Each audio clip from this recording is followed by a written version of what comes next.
Hey there, podcast friend. Welcome to the Building Thriving Lifestyles.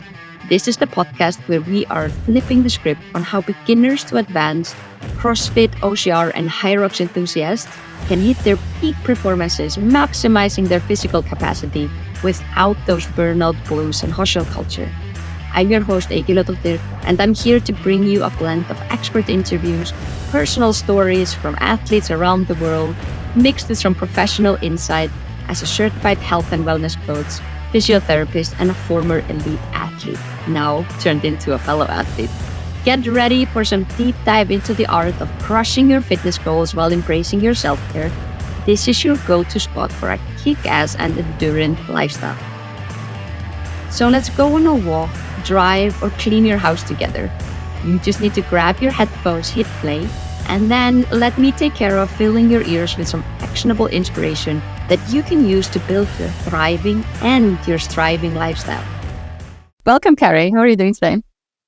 Good. How are you? I'm doing so good. I've been really excited to get you on the podcast because I have been following you on the gram, looking at kind of everything that's been going through, and obviously a little bit on that mental support WhatsApp group, just to kind of see where you're at and keep you both in check. But tell us a little bit about yourself. How would you explain your life to a complete stranger that has never met you before? My life now, or just in general? Who's Carrie? Oh God, that's a loaded question. This is a hard one. It's weird. I don't know how to describe myself. Right now, I can tell you I'm a student physiotherapist. So I'm going through a bit of a career change. So I'm beginning to my third year this year. I have been involved in competing in CrossFit since 2012. Currently in Australia, I've lived overseas a couple of times, but spent 10 years over in Abu Dhabi and Dubai. Married, 2 cats, waiting for a dog. Waiting for the dog. Yeah. That's so good. What competitions have you been involved in? So regionals, back when regionals existed. So competed at 2 Asian regionals, 2 of the Meridian or Africa regional, so Copenhagen and Madrid. I competed at French Throwdown, I competed at Dubai Fitness Championships back in the start of it, I guess. So I think I joined the second year, so I did that for a couple of years while living overseas. And then since coming home, I've competed at semi-final level as well. In Australia then? Yeah. Yes. What these are the OG competitions, and 2012 is when it was all kind of kicking off. Was it a big thing competing at these Asia regionals? Yeah, I kind of fell into CrossFit. I knew somebody who was doing a 2011 qualifiers, getting to regionals, and just thought, I'll give that a try. Qualified 2012, and the vibe in Korea for anyone that was there was just awesome. It was kind of ground roots and, CrossFit just starting. And when I went 2012 to 2014, the growth was insane. So we had Oz judging in 2014, and he was like, this reminds me of California, when CrossFit was just starting. So they loved CrossFit over there. So yeah. I remember it was a really big thing. Yeah, those years. What do you like to do when you're not working out, sleeping, and eating? What is kind of fun to do? I like to nap. See? I like to go after foods, go after brekkie. Love a glass of red wine. I'm pretty boring, so if I'm not studying, training, sleeping, I'm generally hanging out at home or going out for coffee or brekkie. That's about it. I love that you say coffee and breakfast. No drinks and dinners. Respect to No. bedtime. Yeah. I mean, I'll have a glass of red on the couch, but Yeah, yeah, but no I'd further rather away from the stay in. couch. No. No, that's so cool. Well, one of the reasons I really wanted to get you on the podcast is because you obviously have been working out extremely hard. And I love that you just just competed at these competitions, but in reality, you have 14 years of hardcore competitive CrossFit training under your belt, even though it sounds very chill. What category are you currently competing in? I'm technically a master's athlete, so Isn't? I'm 41 years old. But this year, I want to just give it one final push of competing against the 20-year-olds. So in Australia or Oceania, the region I'm in, we have 40 spots to qualify for Torian. So my goal is to try and qualify for that. We'll see what happens. I would prefer that over competing in the Masters this year. I think just with all of the changes that have happened, I'm not really sure what the Masters landscape is going to look like. But I can compete in both Open and Masters. Yeah, at the same time. And then you can kind of take your picks from there. But I love that you say you want to compete with the 20-year-olds. Yeah. But take us through a little bit. You've had some challenges in preparation for the Open, which is starting in, 2 weeks now? You've had some challenges in the preparation for the Open this year. Can you tell us a little bit about them? Yeah, this has been probably my worst off-season. And I kind of finished out last season with a bit of a bicep injury, which I thought was the worst thing in the world. It got better. But then I had a bit of a back niggle that just came out of nowhere. And it wasn't one incident or one event. It was just kind of there over a period of, I guess I've had it now for almost 6.5 months. So on and off. I don't know how in depth you want me to go into what I have, but and kind of I was going to say, happened, you say a back nickel, and now that we know that you've underplayed the 13 years of competing at the very highest level in CrossFit, what is a back nickel? How do you feel a back nickel going on? So I started just with the back squat. It felt like I had tight muscles. I'd done a big drive. So I'd been in the car for about 6 hours, kind of trained the next day, doing some back squats, and it was just like, just my back feels really tight, and that just kind of never went away. And then it progressively got a little bit worse, so I could feel it on cleans and deadlifts, and like pain, like sharp pain whenever you would do cleans and deadlifts, or are we talking like stiffness? You feel like you need to stretch it out? Yeah, more like I have muscle tightness. Like I would try and release it myself. But it was always just kind of there. It wasn't super painful at the start.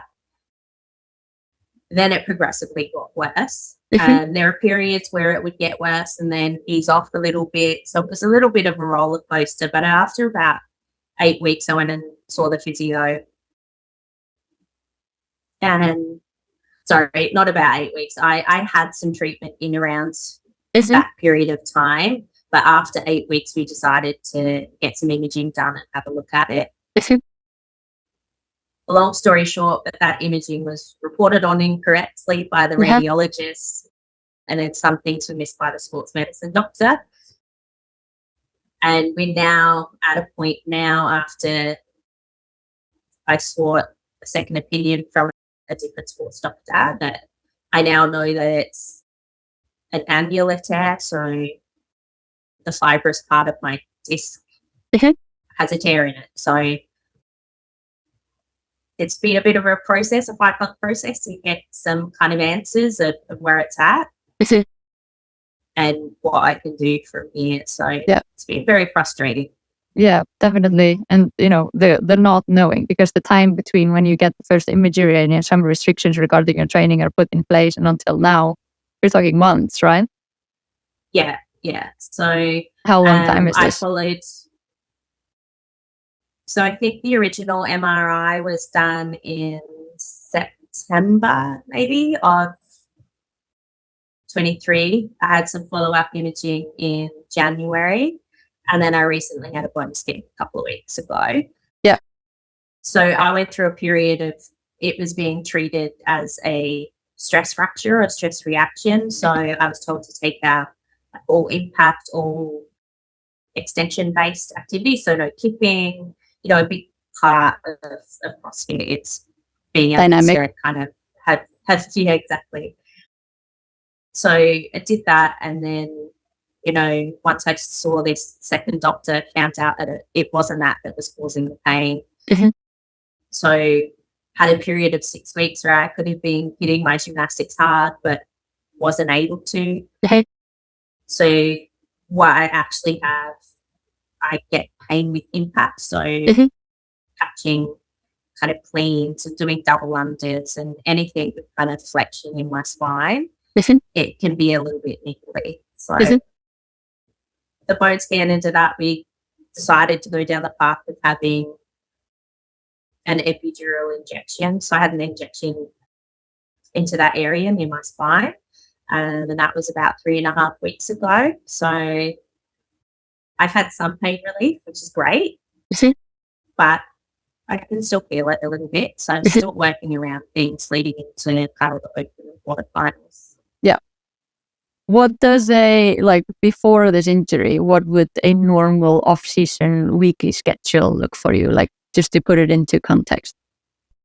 In terms of like training Is it? loads, generally kind of 5 days on, with the active recovery day being like a zone 2 kind of bike or a swim.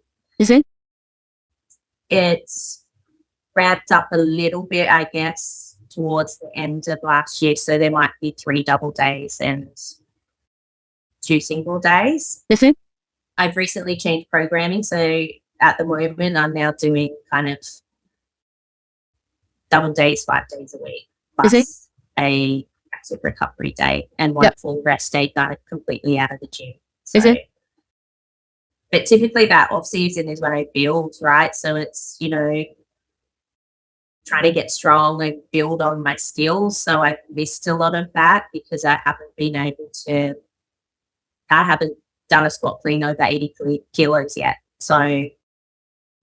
And what did your training look like in this period where you were avoiding things and kind of reducing volume to allow yourself to heal from this? Yeah, so I stripped everything back. I went back to a single session a day. Okay. I might have been in the gym for just over an hour. I really focused on a structural conditioning. So when I look at like my past years competitively, rowing is a massive weakness. I know that. So I've spent a lot of time rowing. Yeah. Not the most fun, but low impact. That'll pay off. Yeah. So just really focused on what I could do, even though I got frustrated and, there were tears and, you always want to do the things that you can't do. So yeah, just try to focus on some good solid conditioning and skill work. Yep. And I'm almost like, do you feel prepared heading into the Open this year? Like, do you feel like this work on the rower has yielded some gains for you on the conditioning part department? Yeah, to be honest, like for the Open, I'm not really concerned. I think, especially with the changes, with the extra spots into quarterfinals. So I'm really focused on being ready in 2 months. I feel fitter than I was probably this time last year.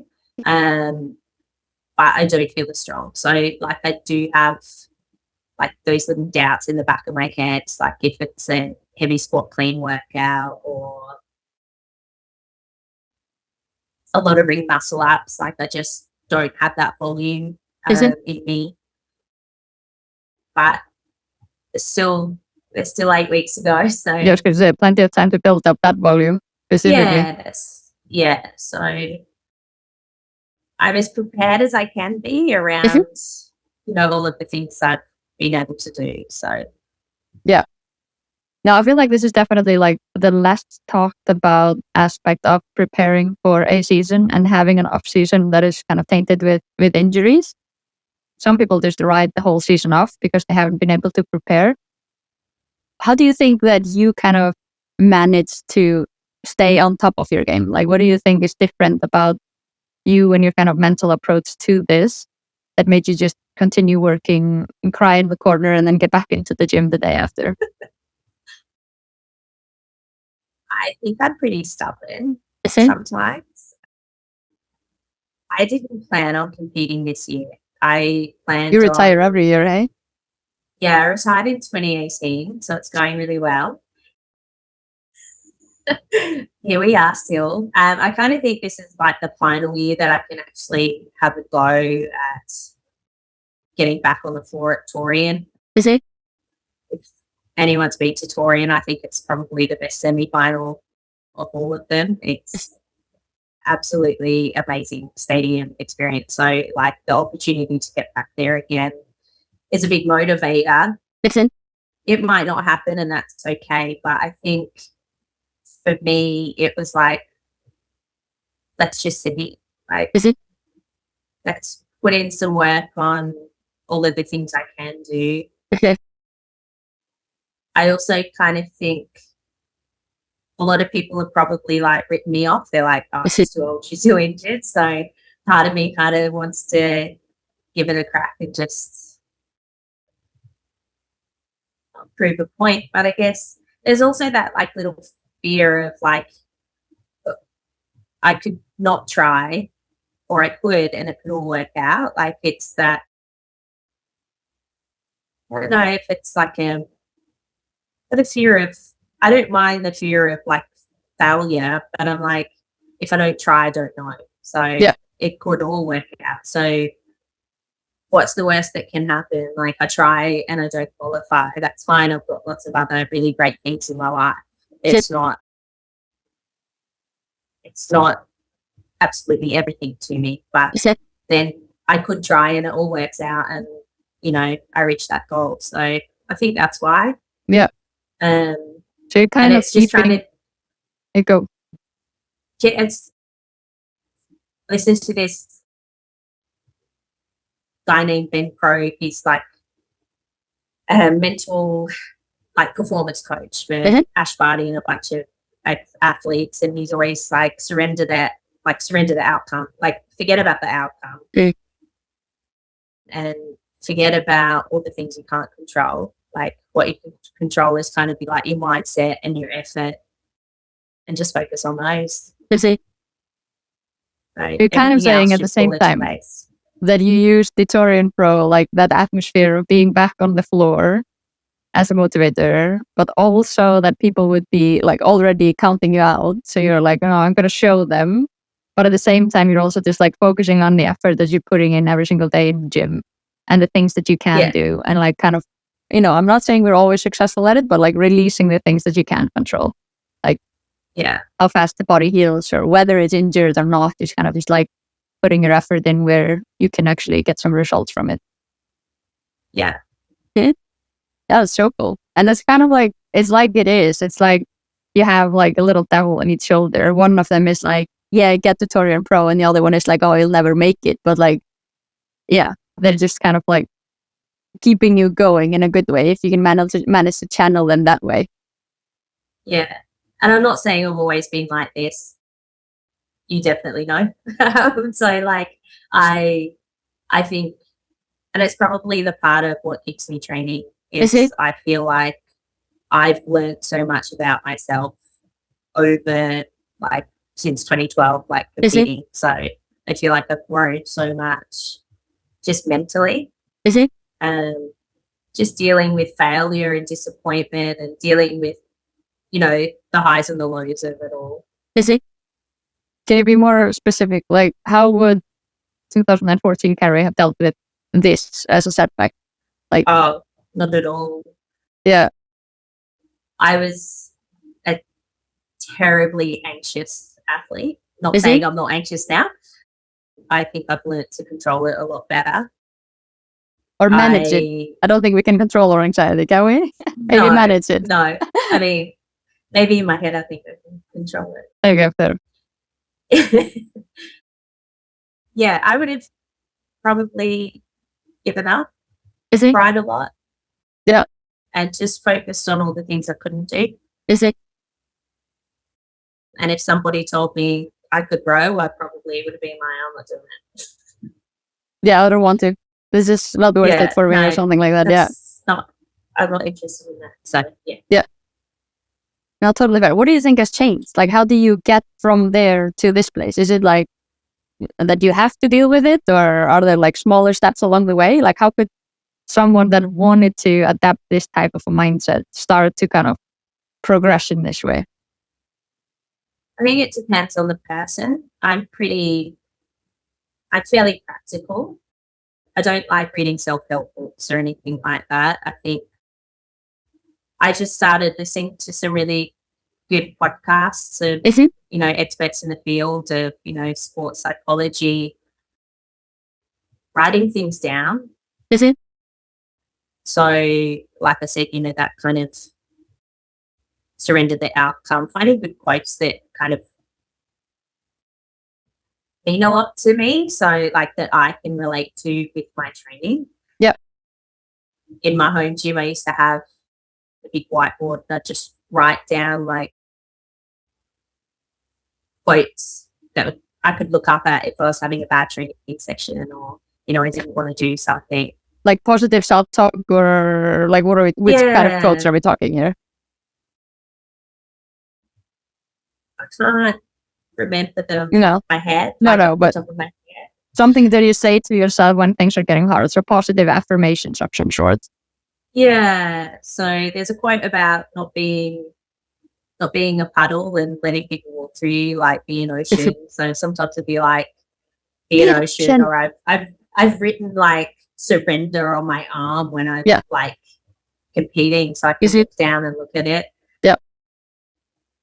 And like I'm not saying they're the perfect answer. Like I still have doubts. I still will fall into that trap. Listen. And it's just having those things, whether it's like a little quote in my training diary that I've stuck on the inside that I can look at it when I'm having a rough training day. Just little reminders, I think, to switch your brain out of that negative mindset. Yeah. To kind of like stop yourself in your own tracks and get yourself back on the track that you said you wanted to be on. Yeah. And just knowing that every training session isn't going to be perfect. There's some really rough days, but there's some good ones, scattered in there. And it's just like also just getting the work done, like knowing that there's a reason that you're doing this. In every injury, there's like this whole like you come out of it a little bit more intelligent, listening to your body and your signals a little bit more. What do you feel like this injury has taught you? It's funny. This has been probably the biggest lesson around kind of injuries and training. So I think this one has taught me there's always something you can do. Yep. It's also taught me like if something doesn't feel right, like trust your gut. It's okay to seek out other second, advice, third, and fourth opinions. Yeah.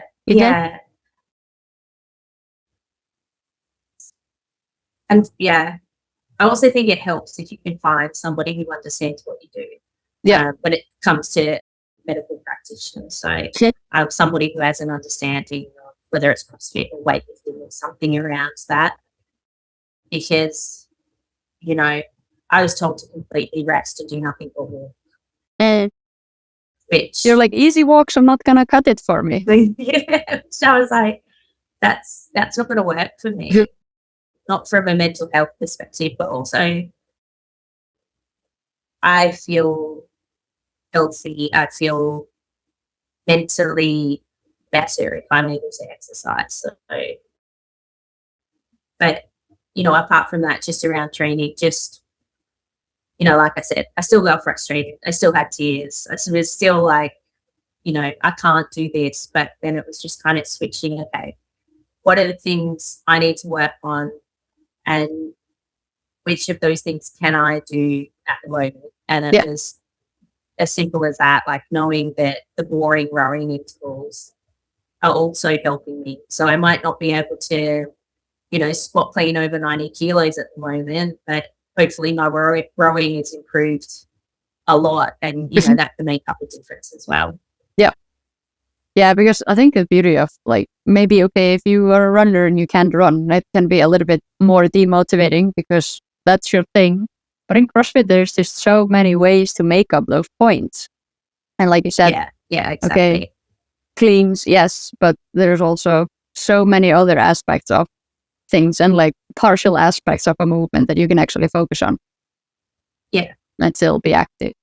No, but I totally, sometimes when you go to those general medical doctors that have no experience with CrossFit, they just view it all as like dangerous and they don't see the nuances and that you can do deadlift variations, not necessarily with maximal load, but maybe isometric holds, which is not an extension based. So like an individual with a deadlift issue can actually still work on pulling off the ground safely.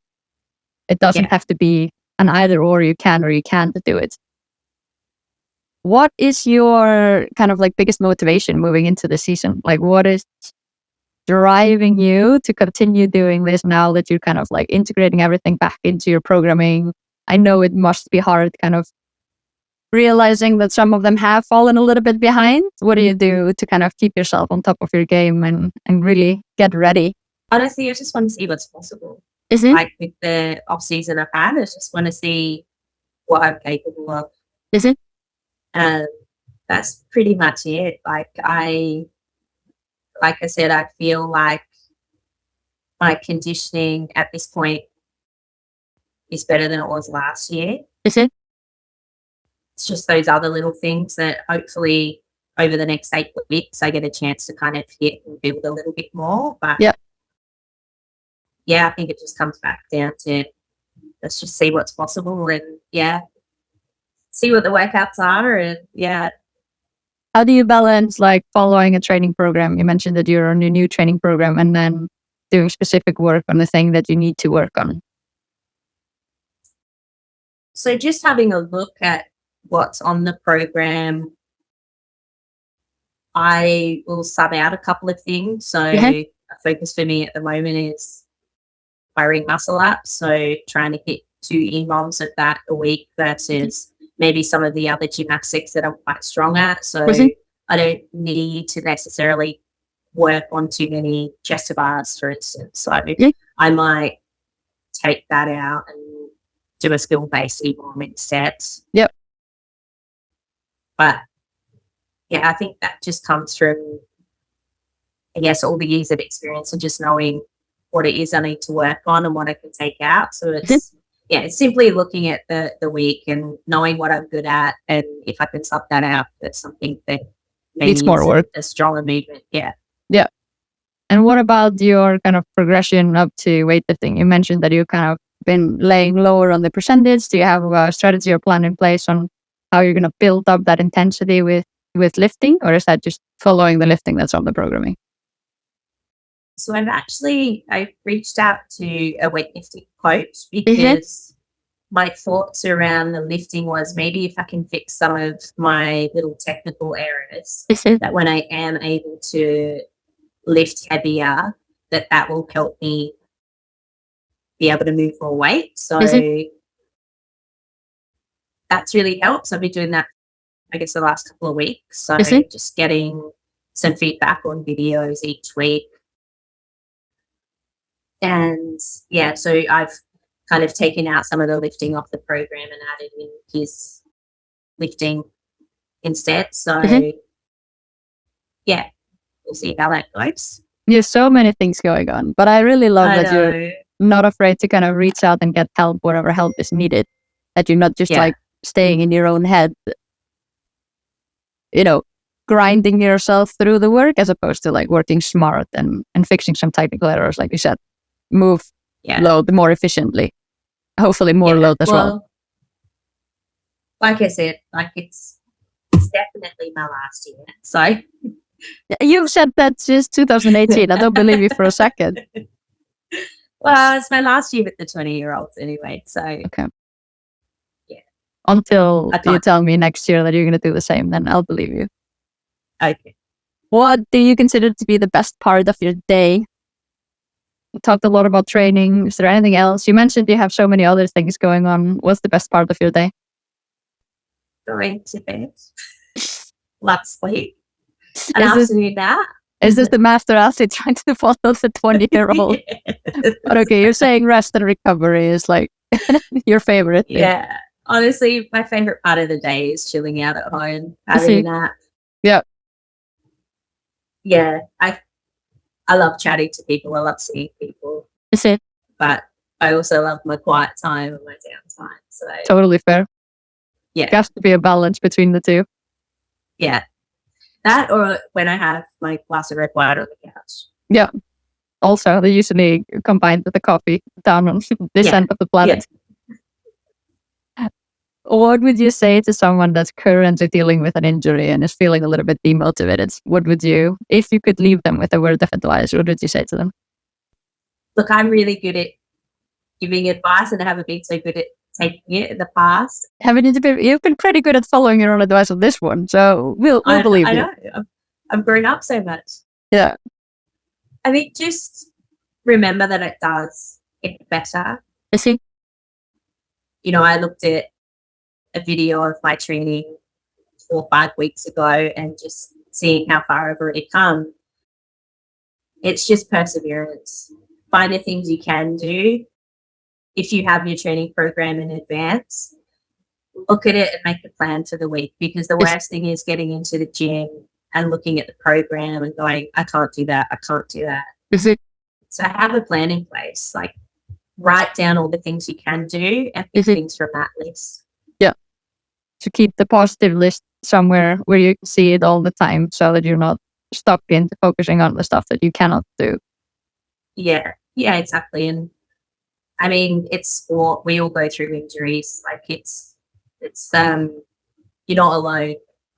No. Majority of people have gone through an injury, and you know, I'm sure there's great people around that you can seek advice from. Yeah. So get someone on your team, make sure to focus on what you can do and not get stuck in what you cannot do, and then it will get better. Yeah, absolutely. Yeah. No, I think that's really good advice. Anything else you would like to put in here before we wrap this up? No, I don't think so. No. I think just train hard on the things you can train on, you know, train with, and have a look at your weaknesses. If you're able to work on those around an injury, then like it's a perfect time. I think sometimes you can come back from injury stronger than you were before. Is it? You kind of don't realize that until you look back in hindsight. Yeah. I'm rooting for you for the season. I'm looking forward to you seeing some 20-year-old butt. I'll do my best. And yeah, we'll maybe get you on again to tell us all about how that actually went and if this plan actually worked. We're here 2 weeks before everything breaks loose. Sounds good. Thank you so much for the chat.